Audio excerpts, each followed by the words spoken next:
September 30 చరిత్రలో ఈ రోజు 1993 సెప్టెంబర్ 30న మహారాష్ట్రలోని లాతూర్ జిల్లాలో సంభవించిన భూకంపం మొత్తం రాష్ట్రాన్ని కదిలించిన వినాశనకరమైన రోజు.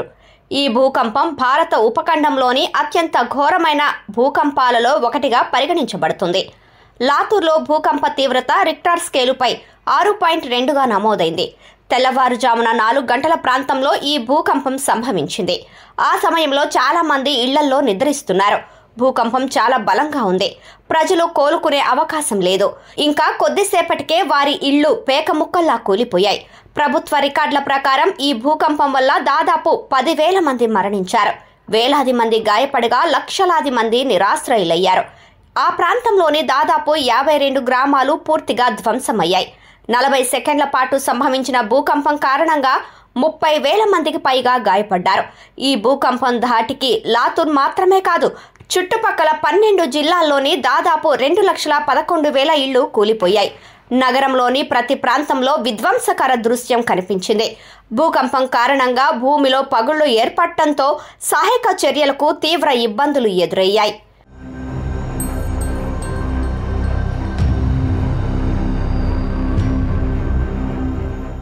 2010 సెప్టెంబర్ 30న అలహాబాద్ హైకోర్టు లక్నో బెంచ్ అయోధ్యలోని వివాదాస్పద నిర్మాణ కేసులో భూమి యాజమాన్య హక్కులకు సంబంధించి ఒక ముఖ్యమైన నిర్ణయాన్ని ఇచ్చింది. అయోధ్య భూమిని 3 భాగాలుగా విభజించాలని ఆయన సూచించారు. రామ్లాలాకు ఒక భాగం, ఉత్తరప్రదేశ్ సున్నీ సెంట్రల్ వక్ఫ్ బోర్డుకు ఒక భాగం, నిర్మోహి అఖారాకు ఒక భాగం ఇవ్వబడుతుంది. అయితే ఈ నిర్ణయం ఏ పార్టీకి నచ్చలేదు. ఈ నిర్ణయాన్ని వ్యతిరేకిస్తూ అన్ని పార్టీలు సుప్రీంకోర్టును ఆశ్రయించాయి. అందరి వాదనలు విన్న తర్వాత 2011 మే 9న వివాదాస్పద స్థలాన్ని 3 భాగాలుగా విభజించాలన్న హైకోర్టు ఆదేశాలపై భారత అత్యున్నత న్యాయస్థానం స్టే విధించింది. ఇంకా యథాతథ స్థితి కొనసాగుతుందని పేర్కొంది. దీని తర్వాత 2019 నవంబర్ 9న సుప్రీంకోర్టు తన నిర్ణయంలో శ్రీరామ్ లాలాకు భూమి యాజమాన్యాన్ని ఇచ్చింది. ఇంకా తద్వారా ఆలయ నిర్మాణానికి మార్గం సుగమం చేయబడింది. బాబర్ రామ మందిరాన్ని పడగొట్టి అక్కడ వివాదాస్పద కట్టడాన్ని నిర్మించారు. అప్పటి నుంచి ఈ వివాదాస్పద భూమిని హిందువులకు అప్పగించి అక్కడ రామ మందిరాన్ని నిర్మించాలని హిందువుల నుంచి డిమాండ్ ఉంది.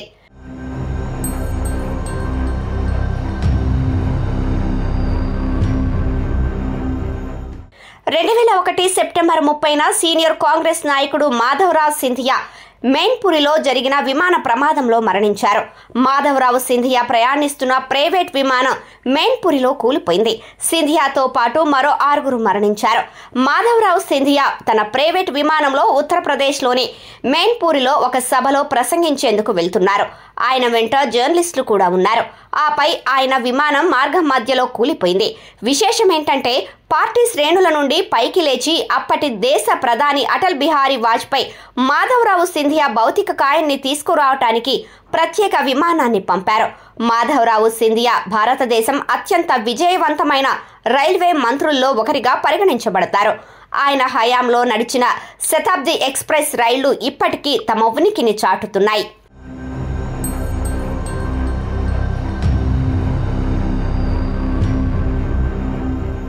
2008 సెప్టెంబర్ 30న జోధ్పూర్లోని మొహ్రాన్ఘర్ కోటలో ఉన్న చాముండాదేవి ఆలయంలో జరిగిన తొక్కిసలాటలో 224 మంది మరణించారు. ఇంకా 425 మందికి పైగా గాయపడ్డారు. ఈ సంఘటన నవరాత్రులు మొదటి రోజున జరిగింది.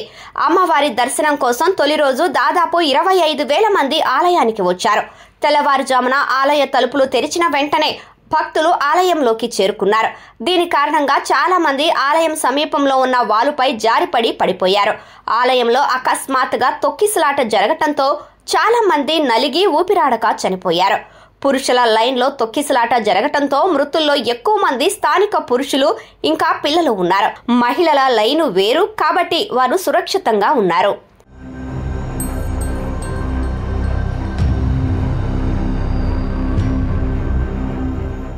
2013 సెప్టెంబర్ 30న దాణా కుంభకోణం కేసులో ఆర్జేడీ అధినేత లాలూ ప్రసాద్ యాదవ్ను దోషిగా నిర్ధారించారు. పశుగ్రాసం కుంభకోణం స్వతంత్ర భారతదేశంలో బీహార్ రాష్ట్రంలో జరిగిన అతిపెద్ద అవినీతి కుంభకోణం. ఇందులో పశువులకు మేత పేరుతో ప్రభుత్వ ఖజానా నుంచి 950 కోట్లు మోసం చేశారు. ఈ స్కామ్ కారణంగా అప్పట్లో బీహార్ ముఖ్యమంత్రిగా ఉన్న లాలూ ప్రసాద్ యాదవ్ పదవికి రాజీనామా చేయాల్సి వచ్చింది. లోక్సభలో సిబిఐ విచారణకు డిమాండ్ చేశారు. 1996లో జరిగిన ఈ స్కామ్ లో లాలూ ప్రసాద్ యాదవ్, జగన్నాథ్ మిశ్రా వంటి చాలా మంది నేతలు భాగస్వాములయ్యారు. దోషులుగా తేలటంతో లాలూ ప్రసాద్ యాదవ్, జేడీయూ నేత జగదీష్ శర్మలు లోక్సభకు అనర్హులయ్యారు. ఆ తర్వాత రాంచీలోని సిబిఐ ప్రత్యేక కోర్టు లాలూ ప్రసాద్ ను దోషిగా నిర్ధారించింది. 2013 అక్టోబర్ 3న లాలూ ప్రసాద్ యాదవ్ కు 5 ఏళ్ల జైలు శిక్ష, 25 లక్షల జరిమానా విధించారు.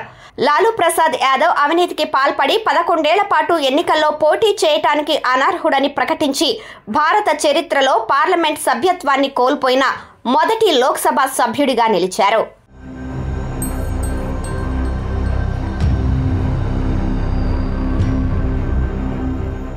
2009 సెప్టెంబర్ 30న ఇండోనేషియాలోని సుమ్రతాలో పడాంగ్కు వాయువ్యంగా 600 కిలోమీటర్ల దూరంలో 7.6 తీవ్రతతో భూకంపం సంభవించింది. ఇందులో 1100 మంది చనిపోయారు. భూకంపం కారణంగా ఆసుపత్రులు, పాఠశాలలు, షాపింగ్ మాల్స్, హోటల్స్, ప్రభుత్వ కార్యాలయాలు, విద్యుత్ లైన్లు కూలిపోవడంతో పాటు పడాంగ్ నగరానికి బాహ్య ప్రపంచంతో సంబంధాలు లేకుండా పోయాయి. ఈ విపత్తులో 3000 మందికి పైగా తీవ్రంగా గాయపడ్డారు. దాదాపు 1.5 లక్షల ఇళ్లు ధ్వంసమయ్యాయి. ఈ భూకంపం వల్ల 2.5 లక్షల కుటుంబాలకు చెందిన 12 లక్షల మంది నష్టపోయారని అంచనా. మరుసటి రోజు ఉదయం 8:25 అసలు భూకంప కేంద్రానికి దక్షిణంగా 1000 కిలోమీటర్ల దూరంలో 6.8 తీవ్రతతో మరో భూకంపం సంభవించింది. అయితే దీనివల్ల తక్షణ ప్రాణ నష్టం లేదా నష్టం జరగలేదు.